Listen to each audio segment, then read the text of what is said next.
2022-23 മുഖ്യമന്ത്രിയുടെ 12 ഇന പരിപാടിയിൽ ഉൾപ്പെടുത്തി നിർമ്മിച്ച കപ്പൂർ പഞ്ചായത്തിലെ വഴിയോര വിശ്രമ കേന്ദ്രം ഇനിയും തുറന്നില്ല.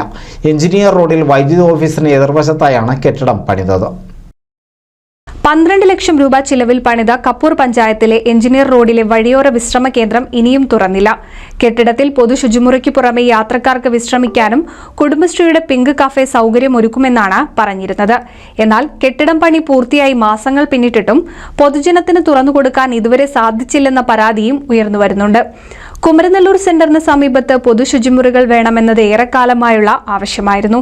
എന്നാൽ അനുയോജ്യമായ സ്ഥലം ലഭ്യമല്ലാത്തതിനാലാണ് എഞ്ചിനീയർ റോഡിലേക്ക് വഴിയോര വിശ്രമ കേന്ദ്രം മാറ്റിയതെന്ന് അധികൃതർ വ്യക്തമാക്കിയിരുന്നു. വൈദ്യുതി കണക്ഷനും വെള്ളത്തിനും സൗകര്യവും ലഭ്യമാക്കാത്തതാണ് കെട്ടിടം പ്രവർത്തന സജ്ജമാകാൻ തടസ്സമായി പറയുന്നത്. കെട്ടിടത്തിൽ വൈദ്യുതി കണക്ഷൻ ലഭിച്ചതായും ശുദ്ധജല കണക്ഷന് പണം അടച്ചിട്ടുണ്ടെന്നും ഉടൻ കണക്ഷൻ ലഭിക്കുമെന്നാണ് പ്രതീക്ഷയെന്നും പഞ്ചായത്ത് പ്രസിഡന്റ് ഷറഫുദ്ദീൻ കളത്തിൽ പറഞ്ഞു. ഇതിന്റെ പരിപാലനവും നടത്തിപ്പും കുടുംബശ്രീ ഏൽപ്പിക്കുമെന്നും അദ്ദേഹം പറഞ്ഞു. NCV news Thrithala.